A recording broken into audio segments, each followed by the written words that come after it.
Okay, so hello and welcome to IoT Analytics, live from MWC with Knud and so we're gonna go straight over to him and ask him how he's getting on, how has been your experience at MWC so far, and tell us about it.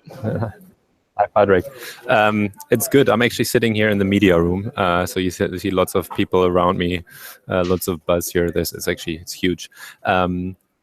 As big as last year, I would say. MWC obviously being one of those big shows around topics such as IoT, but there's lots of other topics that MWC touches on. So last year, I had a feeling that MWC was a lot around. So IoT was sort of for the first time a big topic, and this year it really seems like, whereas last year lots of the companies put it as marketing material as well. So this year it's about the real IoT, but in general the topics have moved on to some other things. So we're seeing a lot of AR, VR, augmented reality, virtual reality, not necessarily. And so a lot of that in the consumer space, lots of sort of applications around consumer-based, having fun, gaming, these kind of things. And then the really big topic that you don't miss here is 5G. So when I think about MWC from an IoT point of view, and MWC is really about that connectivity layer. I mean, it's at the end of the day, it's organized by the GSMA, so it's the telco companies that are behind this show, and so it's all about the connectivity piece and how to get that. And even though 5G being one of those next standards is still 3 years out, in some instances even 5 years, depending on what commercialization you're talking about, it's all about 5G. Okay, sounds good. And is there any talk on low power wide area networks or narrowband IoT as well? Yeah, absolutely. So, I mean, the thing about 5G is when we look at it from an IoT point of view, is what use. I mean, 5G is a lot faster, provides, if you want a better network, more reliable, better latency. But it'll be expensive as well. You got to set up a whole new kind of infrastructure in a way. So for IoT, the big use case is autonomous driving. And I had a discussion with Ericsson, a big one on it. And so basically, if you want every car to connect to the other car and make sure that they can all drive and recognize each other and these things, you need the kind of 5G networks to get this going.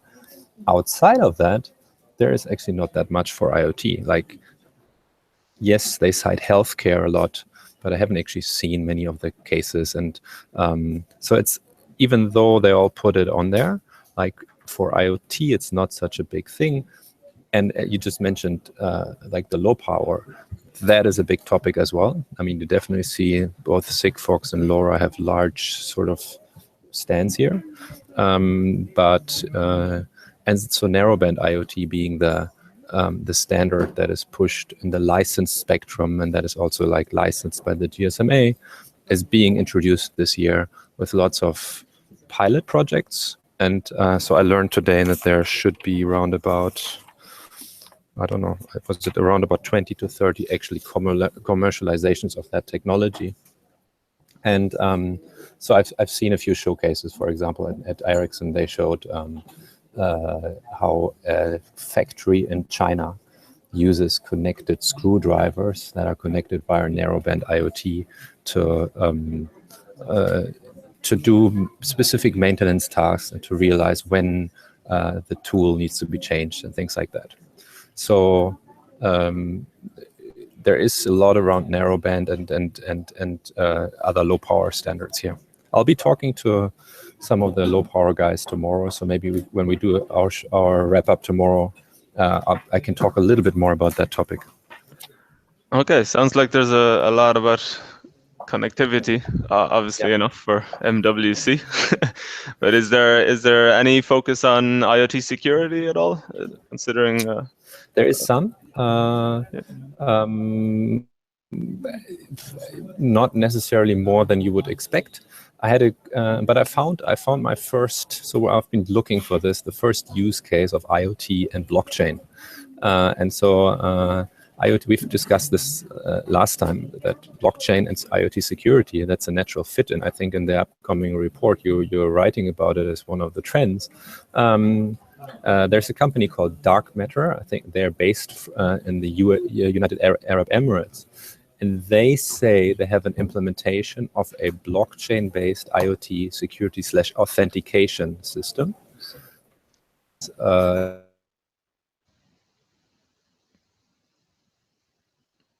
On the traffic lights and things like that.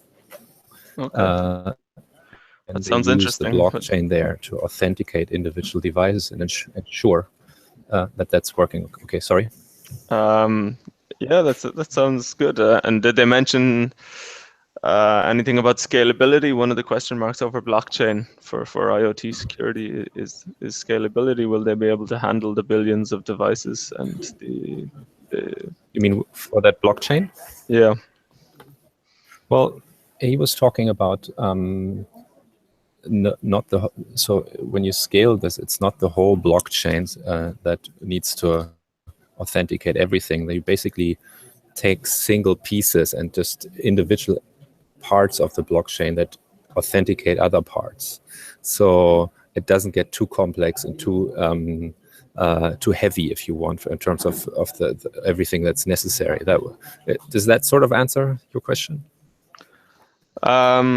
Yeah, sure. I mean, it's a complex one. I think that it's still, there's a lot of companies that are exploring it. I know IBM and Samsung. There's a few alliances that have started to check it out. So I think there's definitely potential there, and let's see what they come up with.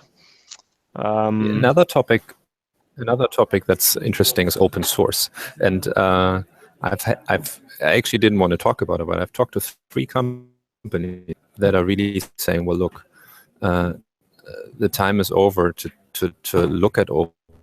But got to make a lot of our technology open source. So I talked to SAP SAP today.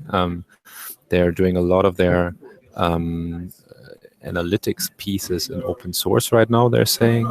I know we had a chat with Sierra Wireless this morning, and they are making a lot of their technology open source and available to developers.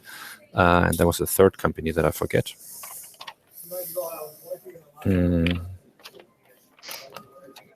Good question. Sorry, I don't recall that. So, but anyways, since it came up 3 times, and companies really stressed that they are doing this right now, it seems that the days are over where you're laughing at open source and say, well, that's for those people who want to do this in their home and play with it.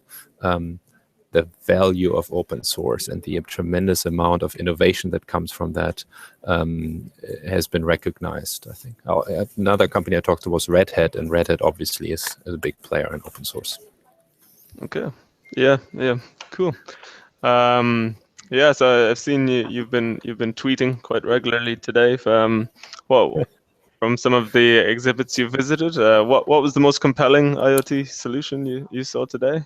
Well, since we didn't do one yesterday, I have to say I was quite impressed by the Accenture digital guys yesterday. They have some use cases around predictive maintenance and mining equipment and other things, and they have some really deep analytics for that and some very nice ways of visualizing that.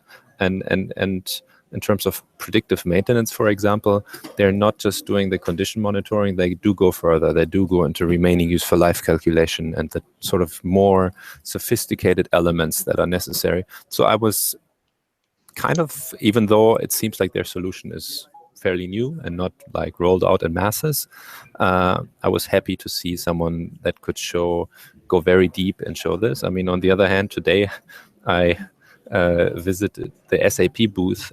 SAP has a use case that says the smart city of Hamburg, and it shows the traffic management in Hamburg. And so I was like very excited being from that city, and then only to find out, well, it's just a demo. We didn't actually do it.